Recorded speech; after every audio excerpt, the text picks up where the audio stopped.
Happy February. Can you believe it? End of February, almost to March. Welcome everyone to Red Planet Live. I am your host, Ashton Zeth. I am elated to be hosting the Mars Society's podcast and leading the conversation about human exploration of the universe and future human settlement of Mars. As a longtime space enthusiast, I am passionate about STEM education and making humanity an interplanetary species. So thank you everyone for joining and supporting Red Planet Live today. So February, we're ending with a bang because today's episode features a father and son duo. First up, we have Jose Hernandez, who is a Mexican-American engineer and former NASA astronaut who flew to the International Space Station in 2009 aboard STS-128 Discovery. The mission oversaw the transfer of thousands of pounds of equipment between the shuttle and the ISS and helped with robotic operations. In 2023, Amazon released A Million Miles Away. There we go. Now we can see Jose.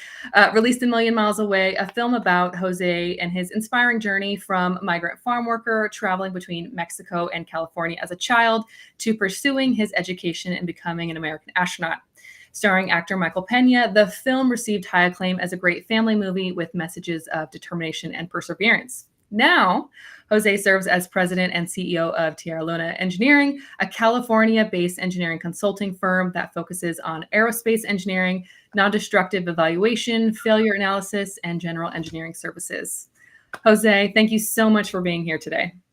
Good being here, Ashton. Appreciate the invitation and the opportunity to share a few moments with you, your audience, and my son, who's across the country as well. I know. And next up, speaking of son, Dr. Julio Hernandez is a characterization and research engineer at the Hypersonics Advanced Manufacturing Technology Center within Purdue Applied Research Institute. He obtained his PhD in aeronautical and astronautical engineering in July of 23, focusing on self-sensing composite materials and additive manufacturing. Julio previously served as a botanist for Crew 245 during his time at the Mars Desert Research Station as an analog astronaut in 2021. Inspired by his background and experiences, Julio is committed to advancing permanent and sustainable human spaceflight. Thank you so much to both of you for being here today. Thank you. I'm really happy to be here.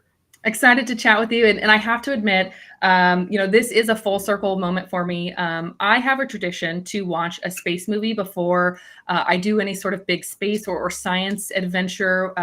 Last October, I had the chance to MC the Mars Society's annual conference, and I watched A Million Miles Away the night before I was getting up on stage to announce the speakers.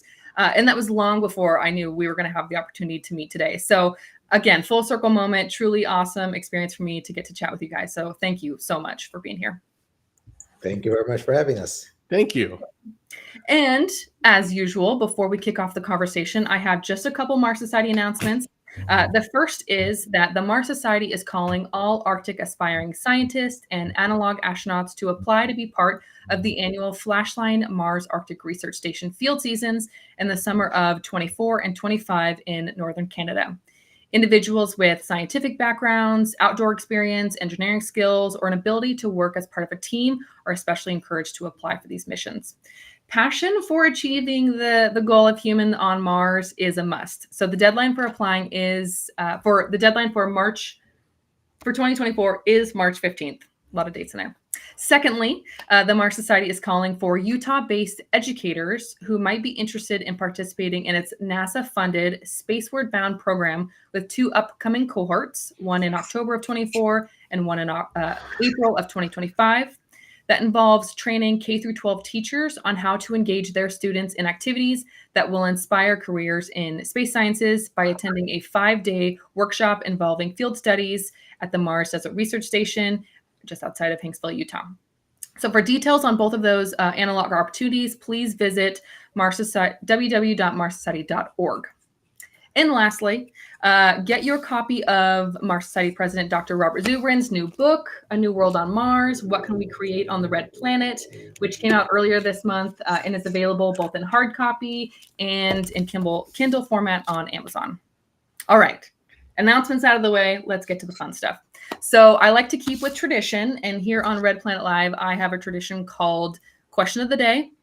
It's just an icebreaker, no right or wrong answer. I promise. I won't be judging you. It's just your opinion. So today's question of the day is inspired by the Chevy Impala that was featured in the film. I loved the car. I loved the paint, and so that was one of the pieces that I took away from the movie. That I was hoping, at some point maybe you got that car back, or got one similar. So today's question is: if you could drive any car, own any car, what would it be? All right, Jose, I'm going to send it to you first. I will go back to my 64 Chevy Impala. And just a note, I lent that car to one of my uncles who had a problem with drinking, and he basically totaled the car during one of his DUI events. And we lost it. But I'll tell you one interesting thing is I told this story to the Amazon executives, and they said, "Hey, we have no plans for the car in the movie. Do you want it?" And in the New York Minute, I took it. I said, "Absolutely, I'll buy it from you guys." So I'm going to have it restored and plan to showcase it in my wine tasting room when I have a wine tasting facility for my wines that we'll talk about later. Mm-hmm. I love that. That's such a cool idea. Julio, what about you? If you could own any car, what would it be? It would have to be a 1989 Mazda RX-7.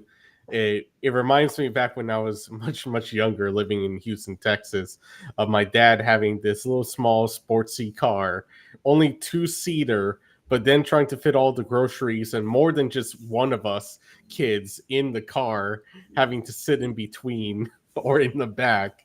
But man, I just loved that car because as soon as I knew when my dad was home, as soon as I started hearing the engine pass in front of the house and pulling into the driveway. So it's a very fond and near to my heart.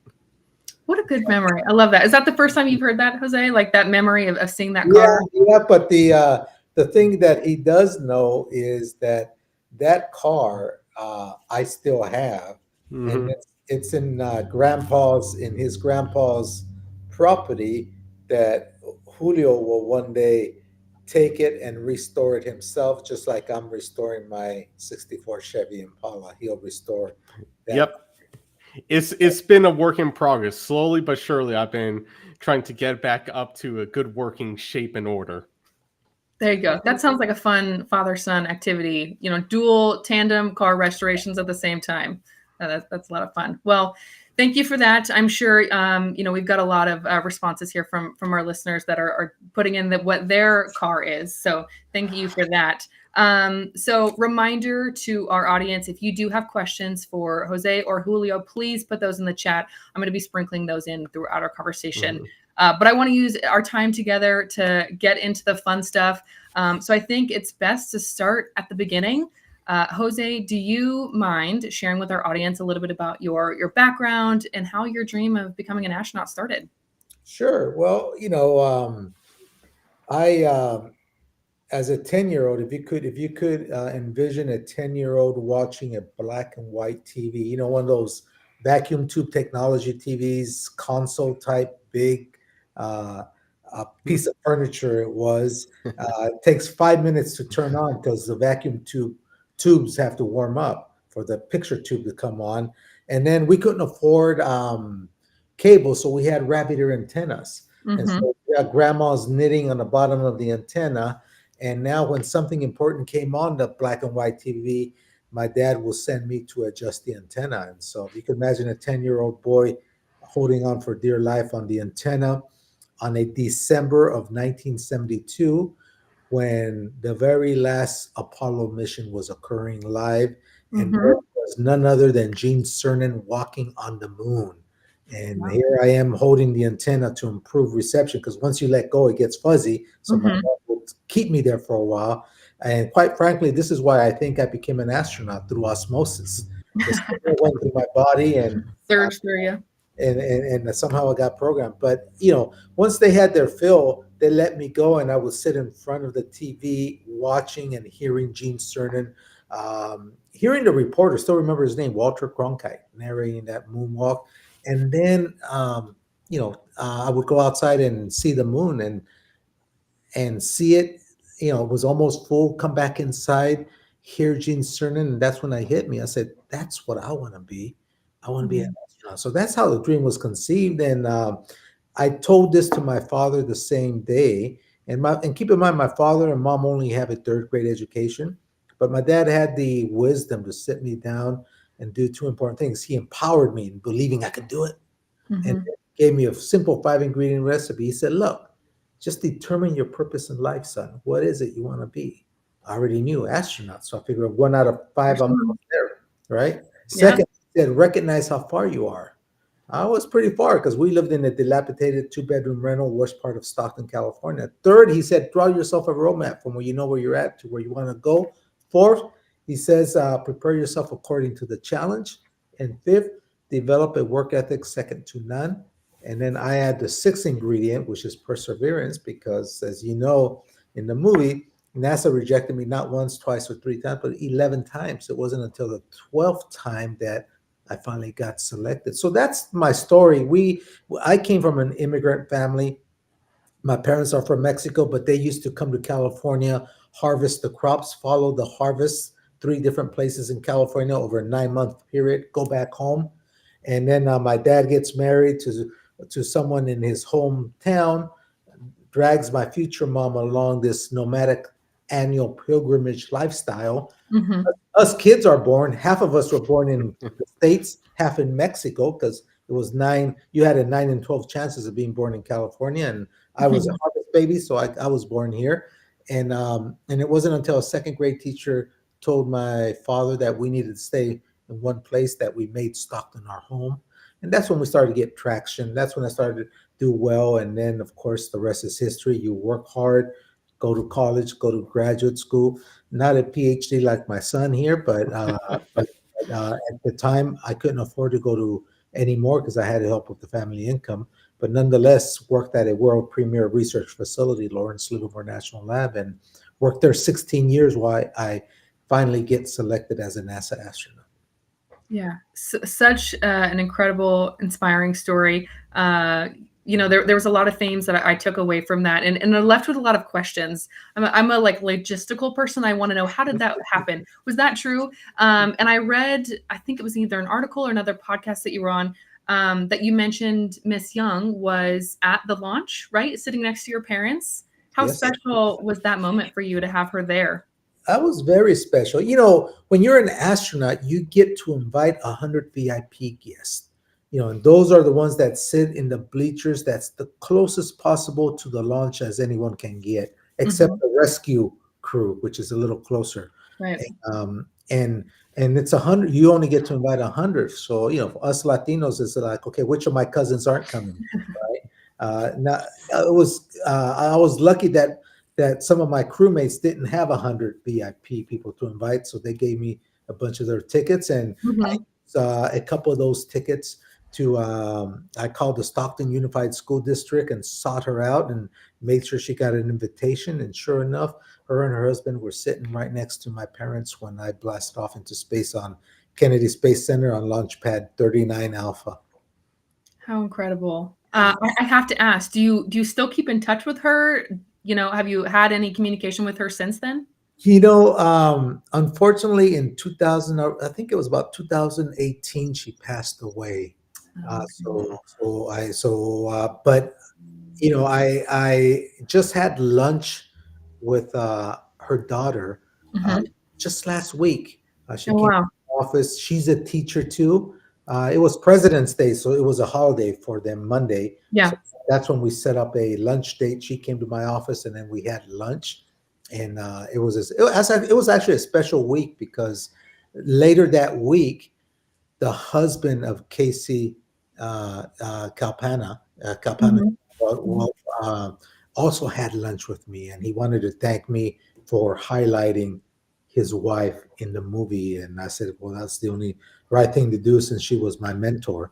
and played a big part also in keeping me motivated. That's why it's so Mhm. important to have mentors and to be a mentor for other people that are coming up the pipeline. Yeah, I couldn't agree with you more. Well, as we know, we've been kind of talking about the film, which came out obviously, and was starring Michael Pena. And I know that we have a short clip, so let's show that for those who haven't seen it yet. What are stars for?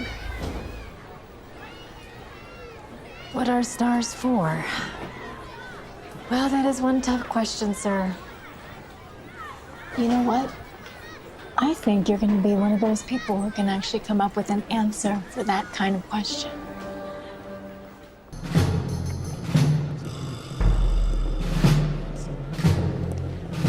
Trying to accomplish here is dangerous. Having a clear mind during an emergency is imperative.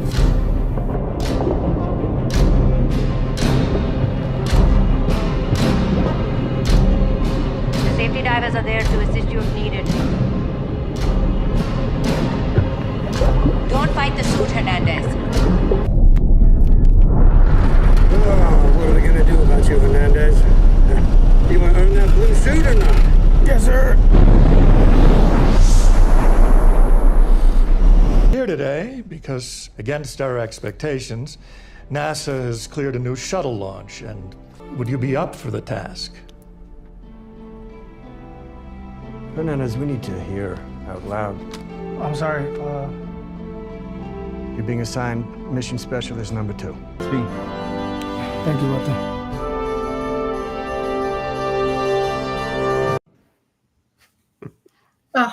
What are stars for? Oh, there we go.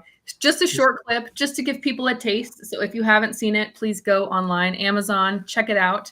Yeah, with the movie, again, I was really inspired by it, but I was curious about how the project developed. Obviously, you were both featured in the movie, and what has your life been like since the film came out? Well, are you asking me or are you asking my son here? Oh, you're both in it. You're both starred. I saw you, obviously, Julio, you were there from being born, working in the restaurant. So you were both in the movie, but what has it been like since the movie came out? Why don't you answer first, Julio, and then I'll jump in. Well, usually it's been a wonderful time since the movie has come out, because I would tell my friends that who my dad was. Sometimes I wouldn't tell them until weeks or months or possibly like a year or two after we had begun our friendship.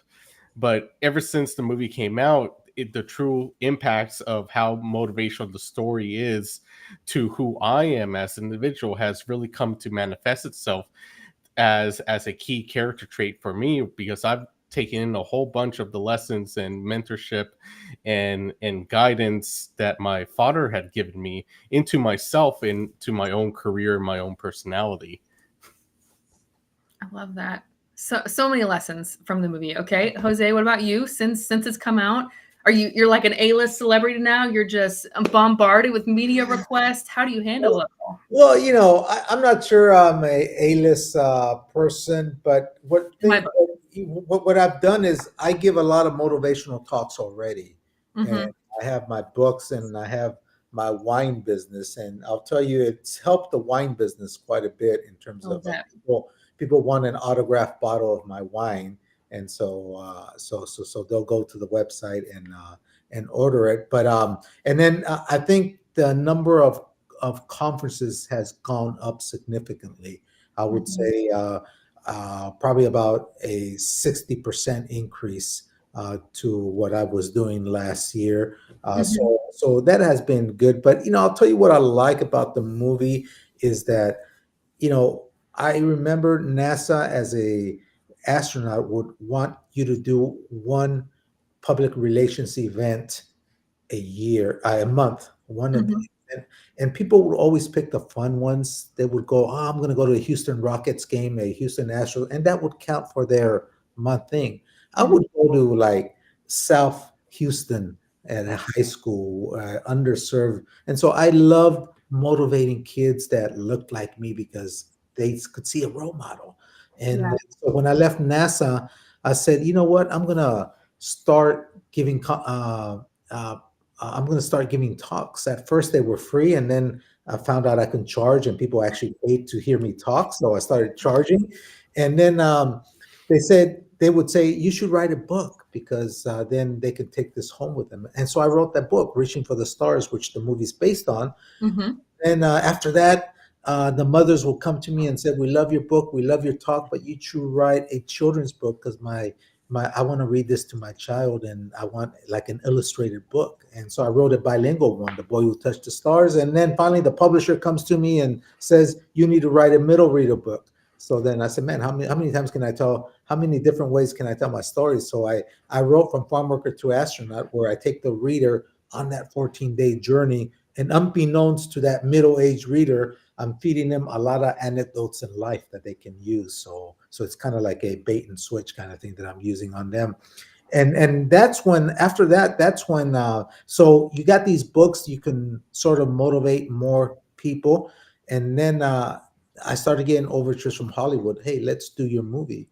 And at first I would see producers that really didn't have any pedigree, anything background. Sure. And then this film house came, Select Films. They had done McFarlane USA, Secretariat, The Rookie, $1 Million Arm.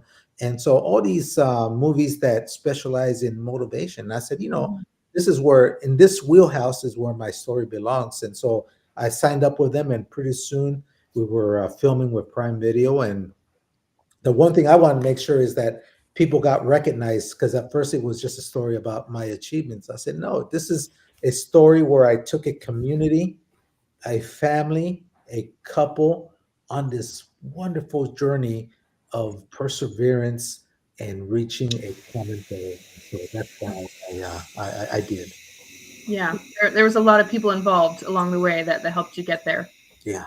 Yeah, and one thing to also point out is that I think that the film really hit home how supportive my mom was of my dad and of the entire family, because whenever I saw the actress play my mom, I was like, wow, that's mommy right there. That's my mom right there in on the big screen, and it felt so good to see her impact on the story highlighted, and how much support there is, not just directly for my dad through his workplace, but also from the family and the community overall towards his dream.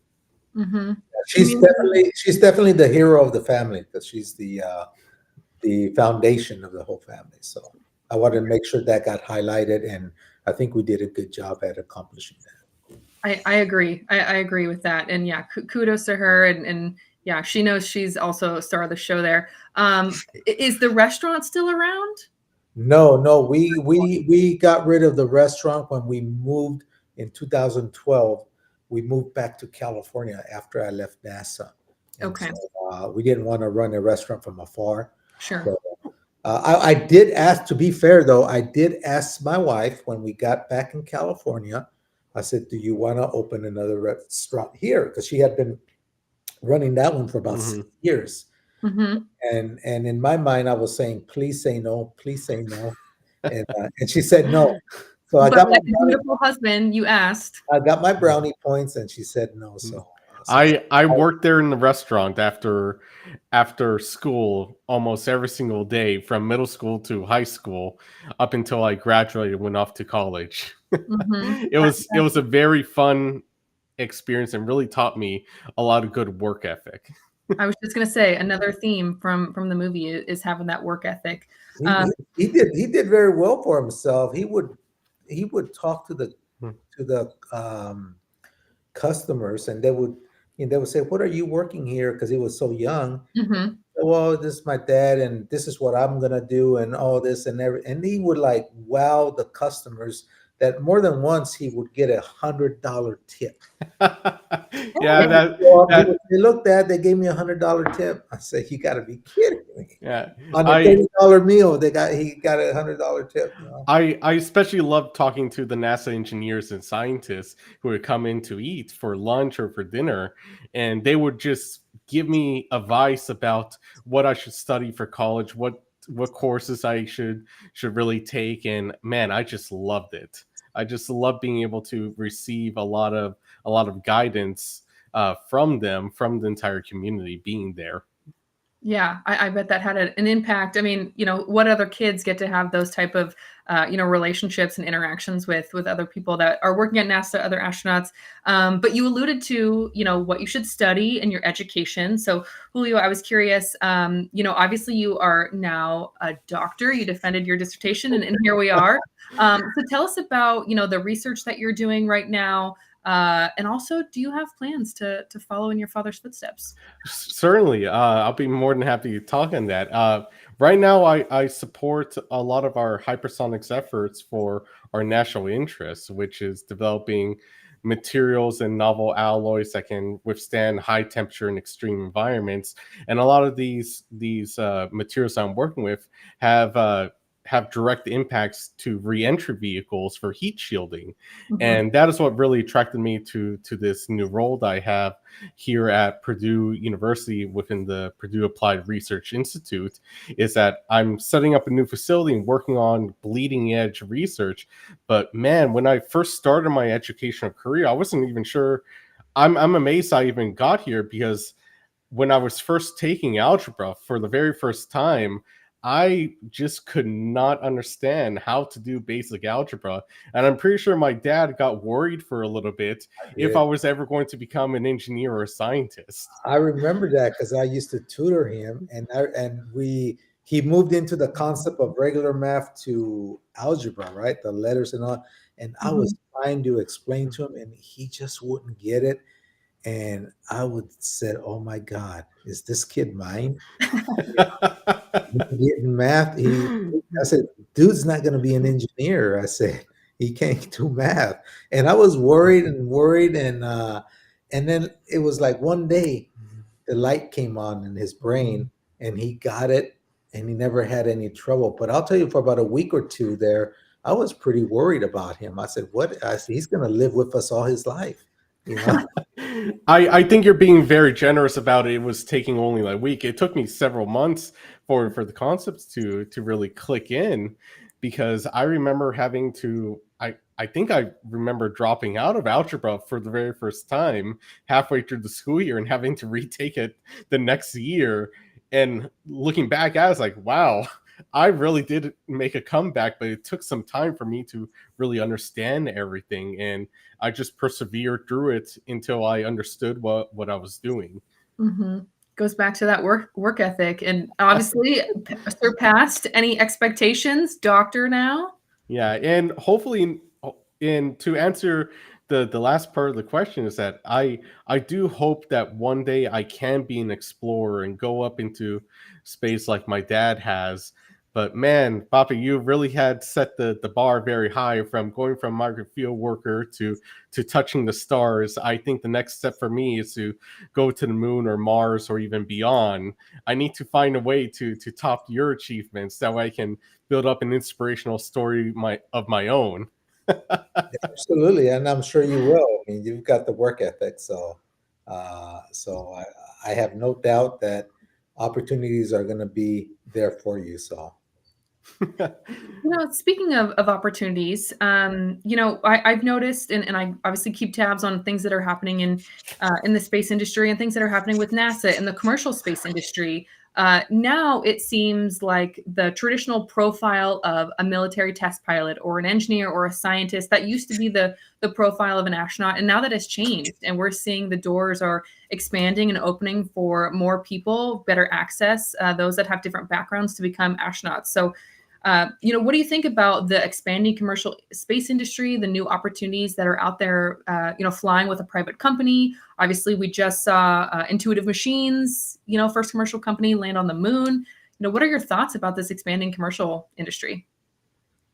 in my opinion is, anytime you can get private industry to invest $1 in space exploration, that's $1 less you and I as a taxpayer have to pay for space exploration. So I think it's good.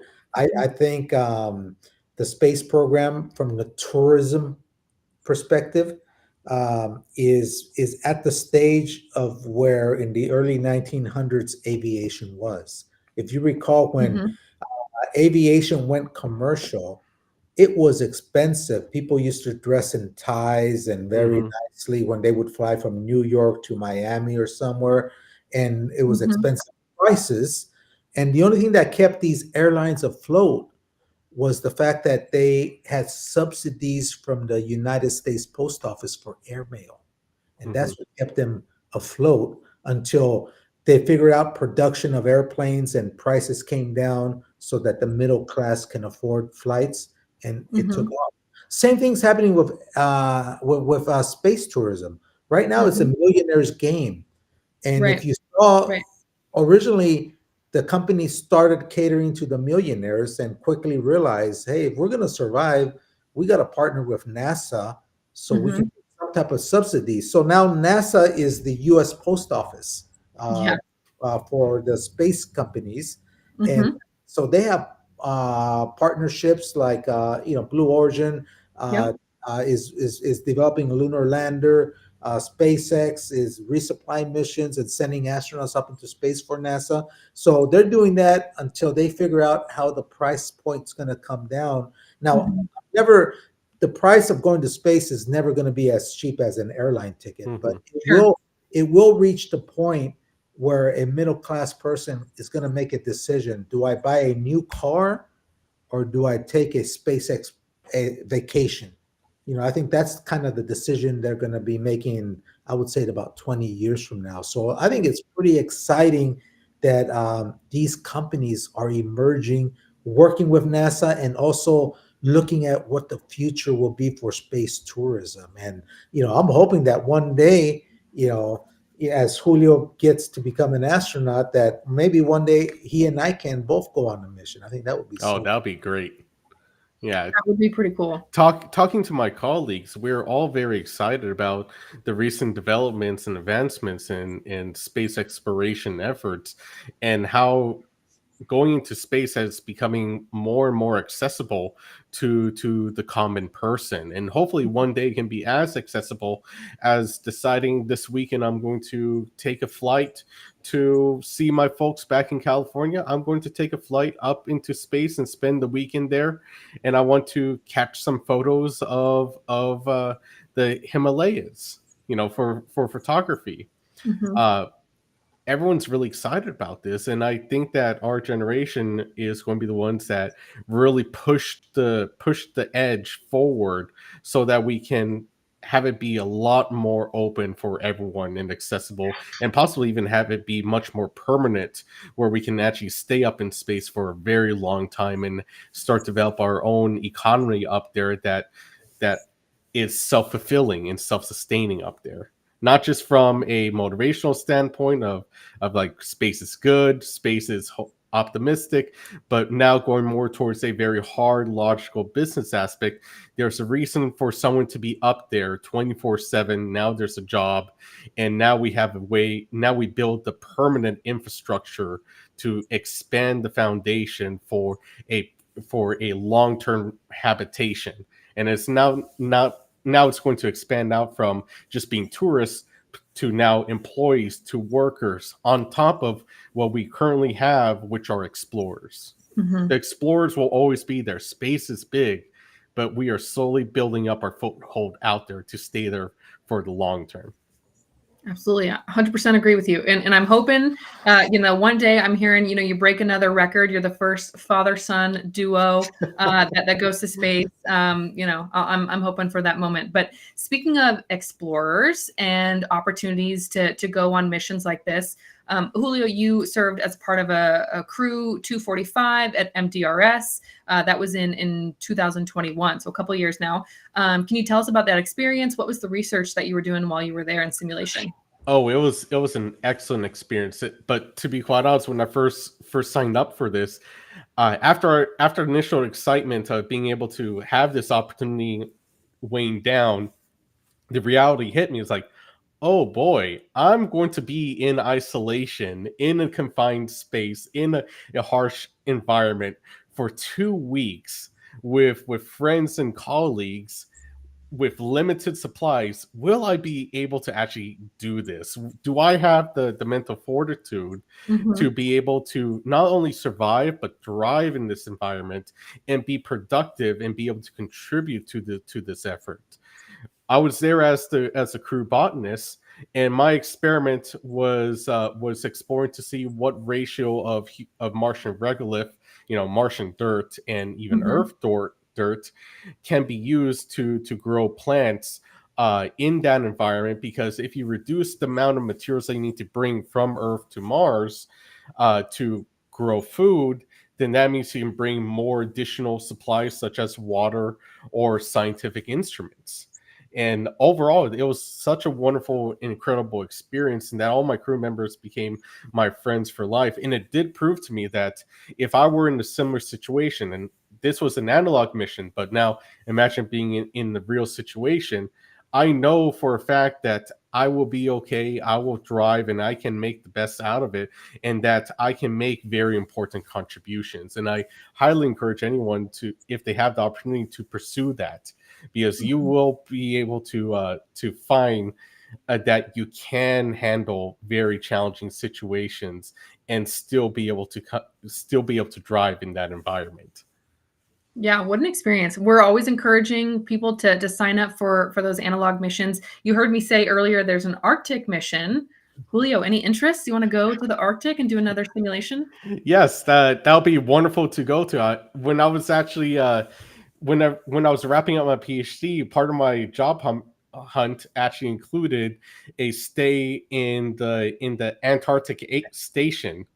And I was like, I wonder if I could do this for 6 months now in the Antarctic. I think that'll be quite a fun experience. All right. Well, I'll let the Mars Society know. Hey, we've got a potential applicant here for the Mars Desert Research Station, or the Flashline Mars Arctic Station up in Canada. So let's see. I know we've got some audience questions, and I'm going to get to those in a second. But I did want to ask, Julio, obviously I alluded to your current position as president, CEO, your engineering company, and obviously you have a wine business. Tell us about those. Okay, you said Julio, but you meant Jose. Yes, I'm sorry. I'm looking at one and talking to the other at the same time. Yeah. Okay. All right. Yeah. I mean, when I left NASA, I ran for Congress actually at the request of President Obama. He asked me not once, not twice, but 3 times. And when our commander-in-chief asked you something 3 times, I figured the 3rd time he really wanted me to do it. So I did, and blew through my life savings and did not win because they put me in a district that was pretty difficult. I think the opposition had a 11-point registration advantage, and we lost by 1.5 points. So it was pretty good race, but nonetheless we lost. And so at that point I said, what am I going to do when I grow up now?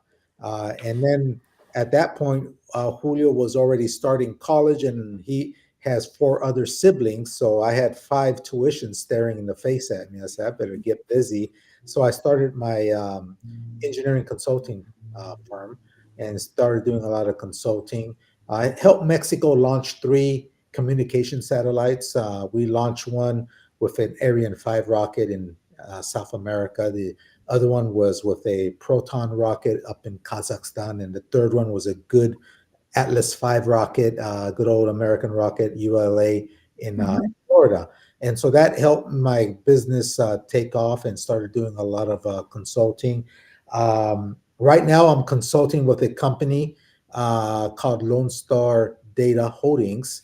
The owner of the company is the husband of one of my crewmates, Nicole Stott.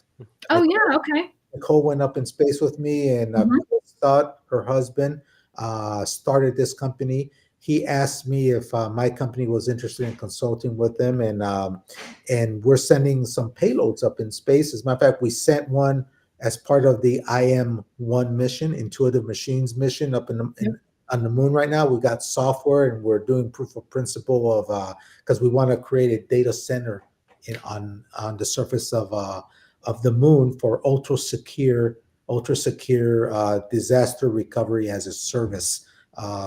and so our next mission, we're actually going to have hardware that goes with IM-2 mission later this summer, and we're going to test that. And then after that, the company is going to go through Series A and raise funds to put a no-kidding, full-fledged data center on the surface of the moon, start generating money, funds, so that we can then be the first of the building blocks of data centers where we don't use too much energy, because cooling is a natural cooling environment up there as opposed to here on Earth. So we're doing all that kind of stuff. And then, not to shy away from different challenges. There's a saying, you can take a kid out of the farm, but not the farm out of the kid. And I saw an opportunity to have an operating vineyard, and so I got it. My father helped me, trained me to run it, so now I know how to run a vineyard. And not stopping there, I saw how they made wine, and I said, this ain't rocket science. I think I can make my own wine. And that's when Tierra Luna Cellars was born. And so now we have award-winning wine that I think I can say is probably the best tasting wine made by an astronaut. You're right. I would agree with that. And I know how difficult that business can be. My parents have a wine label. They grow grapes, they produce their wine, and so do my in-laws. So I know that can be complicated. And I'm going to be on your list to get a signed bottle of wine. So you're going to see my inquiry there. But that's really cool to hear about the connection that you have with Lone Star Data Holdings and Nicole Scott. I didn't know that connection, but coincidentally, and I'm not just making this up, I was on Data Holdings website today looking at some information. So how funny that we're talking about this now. Yeah. But I didn't know that Nicole Scott's husband was associated there. So that's cool to hear. Yeah, he's the one that founded the company. He's a great guy. Got it, Scott. Makes sense. Chris. Yeah. Chris. Huh? There we go. That's pretty cool. Well, one of the things that I wanted to ask you about, and I know I've got some audience questions and I want to get to those, but one that was really important that I asked both of you, Jose and Julio, now that I can see you both on the same screen at the same time, I promise it changes. I'm asking one person and seeing a different. But I wanted to know, what advice would you give to young people, to kids, especially, Mexican, Hispanic, Latino children out there that are interested in becoming astronauts and are working, are interested in working in the growing space community? Well, in my particular case, I look at role models, astronauts. I had 3 astronauts as role models. The first one I talked about, from Apollo 17, Gene Cernan. One thing I regret is I never got to meet him. I probably could have, if I would have made an effort, I would have had an opportunity to meet him before he passed on. So I never got a chance to meet him. And then in high school, this is where I realized the importance of role models is, I wanted to be an astronaut, but it was kind of like in the back of my brain. I was too busy getting through high school and then thinking about college. But then I hear the announcement that NASA selects the first Hispanic American astronaut. And I said, wow. I researched him, and he was a person that looked like me, spoke English with an accent, came from humble beginnings like I did, and he was no different than I was. And I said, if he can do it, why can't I? And of course, I'm talking about the great Dr. Franklin Chang Diaz from Costa Rica, who went to MIT and done great things. He's working on the Bessemer engine right now, and so he was one that sort of lit the fire on me again and said, I really want to do this now. And in my last selection round, he was part of the 17 people that recommended astronauts from the interviews. So he had a chance to interview me along with 16 other.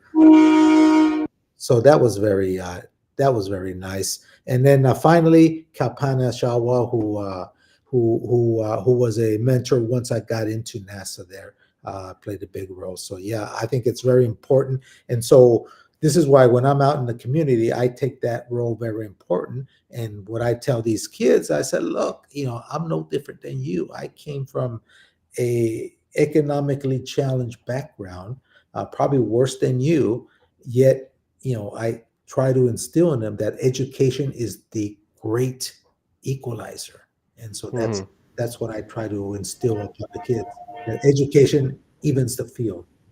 It's an important message. Yeah. Yep, that's absolutely true, Poppy. And what I like to, if I could give any guidance or mentorship to a lot of Latino students or underprivileged students, is that if you don't see someone that looks like you in a job that you want to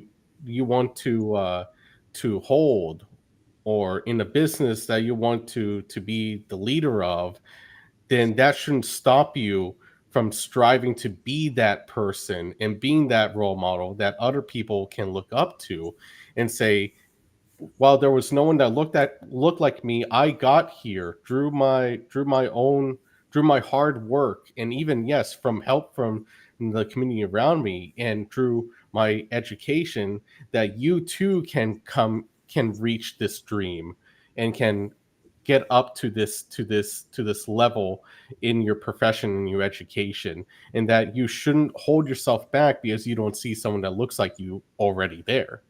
That's what it means, at least to me, as wanting to be an explorer, is that if there's no one there already, then I can be that person. Right.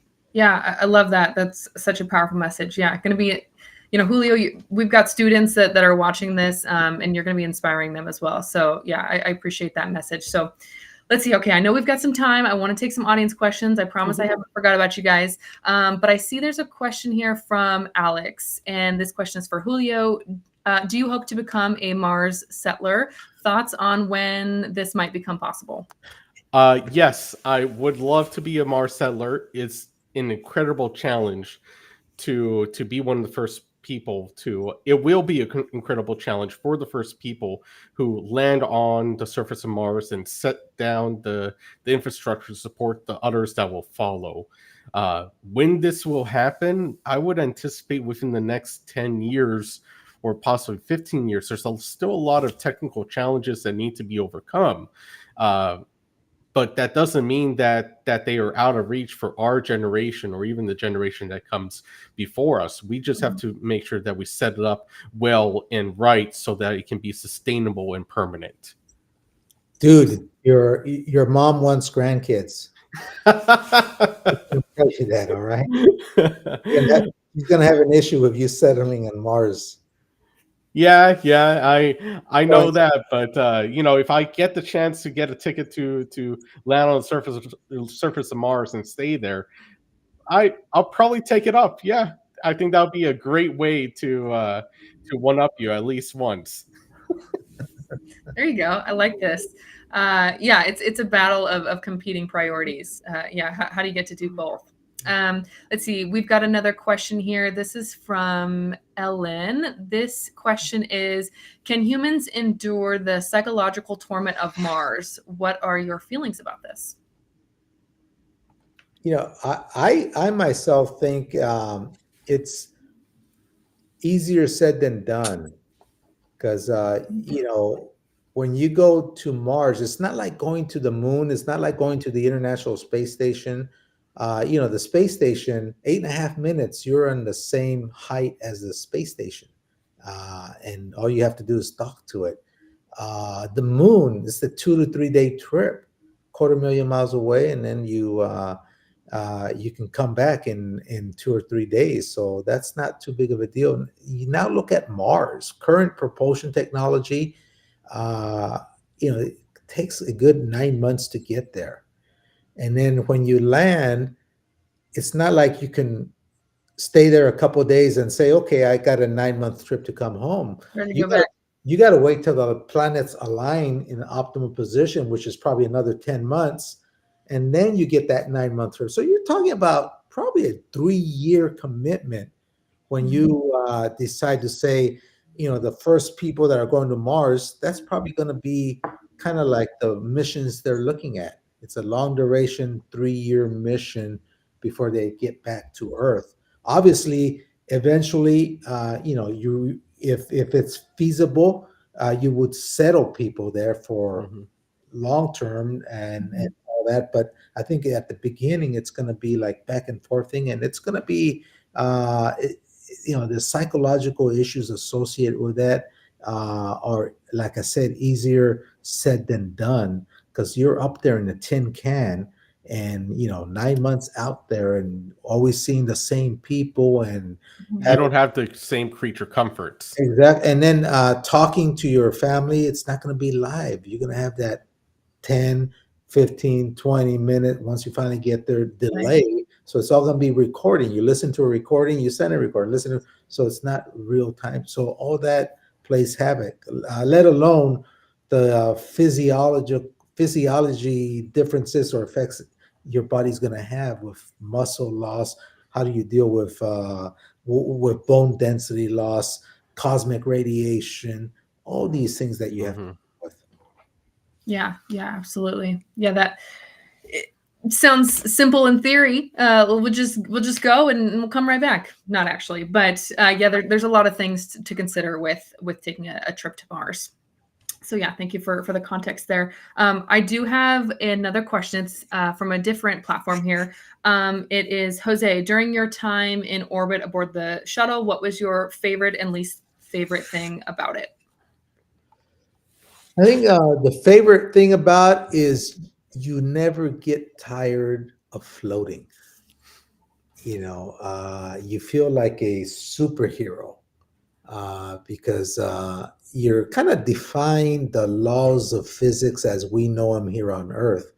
And quickly you master, at first you clumsily move about the space station. And as you stay there more often, you become more graceful and you can push yourself against the wall and do your best Superman impersonation. And so, that's my favorite thing, is that you never get tired of a microgravity environment. Least favorite, it's the simplest things on Earth that basically become the toughest things in space. I'll give you just little annoyances, things that here and there, right? And I'll give you one. I remember when we trained for 18 months for a 14-day mission to space. And one of the things that we trained was changing the cabin air filter. It's a big panel, 4 screws. You can't even lose the screws, so you can't screw it up. You can't lose the screws because they're attached to the panel. And so, we would practice it on the ground 1G and, Phillips screwdriver and 4 screws, take out the panel, remove the filter, put in the filter and screw it back on, right? So I remember we would go to space for the first time and I unbuckled my seatbelt. And now you start looking at the timeline, what you got to do. And one of the first things I had to do was remove cabin air filter. I said, oh yeah, the blind monkey can do this. I can do that. So there I go floating and go to the toolbox with the Velcro Phillips screwdriver. I pick it up just like training. I float over to the cabin air filter cover and just like training, it's where it's at. Yep, 4 screws, just like training. And then I start turning the screw to the right, and what's the second law of physics? For every action, there's an equal and opposite reaction. I start turning like this, as you turn. So I wasn't loosening the screw at all because I wasn't anchored to anything. And I looked around embarrassed as heck because I thought, I hope my colleagues aren't looking at me. I can't even unscrew a screw in space. And it wasn't until I saw with not Velcro, but gray tape, there was some loops there that they never tell us about during training because we're in a 1G environment. They don't have to tell us. And I remember I undid the tape and saw the loops, and I said, oh, okay, I guess you put your feet there and then you can go to town and do your thing, what you're supposed to do. And I remember when I came back to Earth, I said, I'm going to rip a new one on these trainers because I bet you the loops aren't even in the ground and this is a deficiency in training. And here I am, all mad. And first I go to the trainer, and sure enough, it was there. The tapes were there. So the loops were there.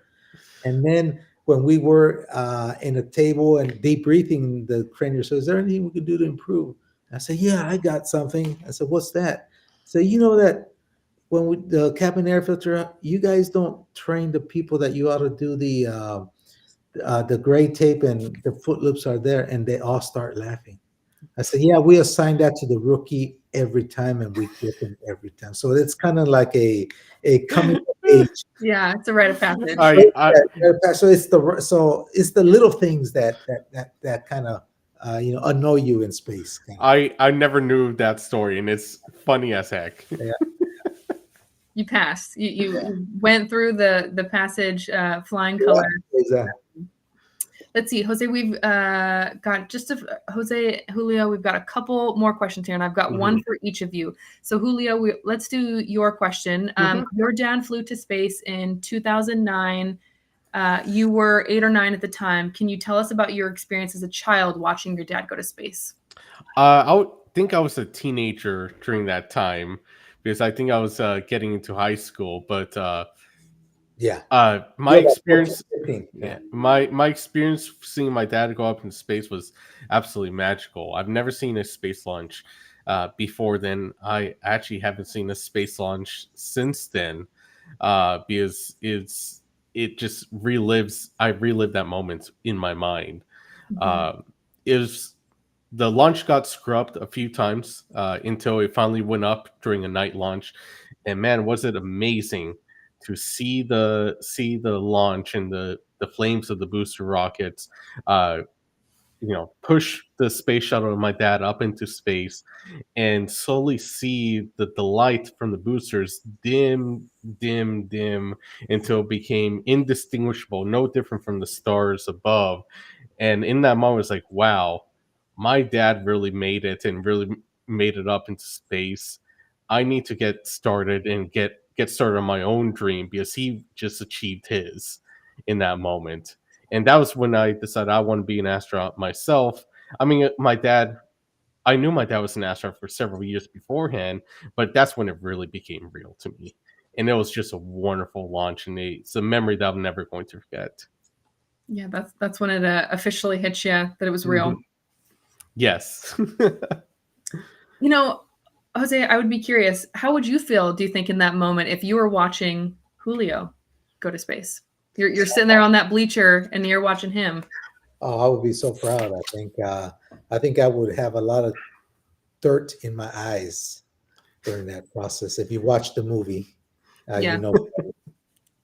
Wow, that would be pretty special. It would certainly be emotional. It would be special, absolutely. Of course.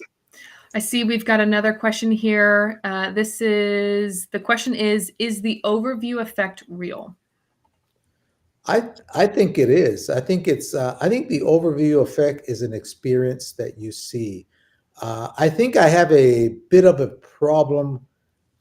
You know how we have these space tourists that do suborbital flights that are only up there for about 3.5 minutes. I think I have a problem with them claiming they feel the overview effect, because I think it's something that you feel over time. It's not just looking out the window in 3.5 minutes and say, oh, wow, I got the overview effect. I think it's a thing. It's a process in the mind that your mind processes while you're doing work. You look outside, it's amazing. You're over the US, you go off and do work and come back a half hour later and you're over Africa, China, Australia, Europe, and those type of things. But I'll tell you, when it really hits you amazing. I think I had 2 aha moments when I went up into space. The first one was when I first looked out the window over North America. We had just made one rotation, and I saw the North American continent, and you can make out Canada, you can make out the US, you can make out Mexico and a couple of Central American countries. But the beautiful thing is you can't decipher where one country ends and another begins. And I said, my gosh, I had to go outside of this world to realize that borders are human-made concepts designed to separate us. And how sad, because from up here, I just see us as one race, the human race. And so that was the first thing. The second thing was, you go around the world once every 90 minutes, and you're able to see sunrises and sunsets every 90 minutes. And I remember I was watching one day I had 5 minutes. I said, I'm going to watch the sunrise. So I looked at the time frame. We were about to do a sunrise, and you see the sun coming out from behind the Earth's horizon. And just as it pops out at the right angle, you see the rays hit our atmosphere, where you can actually make out the thickness of our atmosphere. And let me tell you, Ashton, that it's scary thin. Scary thin. I became an instant environmentalist, and I said, they have it right down there in that we need to be good stewards of our environment if we're to leave our world as good a condition as we found it for our kids, our grandkids, our great kids. And so that hit me real hard. And I said, we've got to make sure we do this, because if not, we can actually, there's a theory that Mars, which only has less than 1% of our density of our air, there's a general feeling that Mars at one time had a full atmosphere, but because of the greenhouse effect, it came into a runaway effect, and the atmosphere boiled off into space. Same thing can happen here on Earth, and this is why we got to be careful. Yeah. What a profound moment for you to be up there and realize, hey, every person that I've ever known that's ever been on, in history books you've ever heard of, they're all from right here. And like you said, those borders of those countries, are human made lines. We really are one people. Yeah. Yeah. What a special message to wrap up for our interview. Can you believe it? We're at an hour already. It went by so quick. I know these conversations always fly by when you're having fun. But I want to say a special thank you to you both, Jose, Julio. Thank you for joining me on today's episode. It was a great conversation, and I'm so glad that I got to meet both of you. And I know that we've had great engagement with our audience. They had some great questions as well. So thank you, everyone, for tuning in. It's been a wonderful opportunity to connect with you. And I want to remind you guys, both of you, Jose, Julio, and all of our audience listening, that the best is yet to come. Don't forget it. All right. Thanks, well everyone. Said. Thank you so very much. And you guys have a wonderful, wonderful day.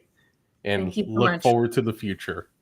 All right. Thank you, Ashton. Appreciate the invitation. And it was a special being interviewed with Julio here at this podcast. I'm glad I could be part of this. All right. Thank you. Thanks, guys.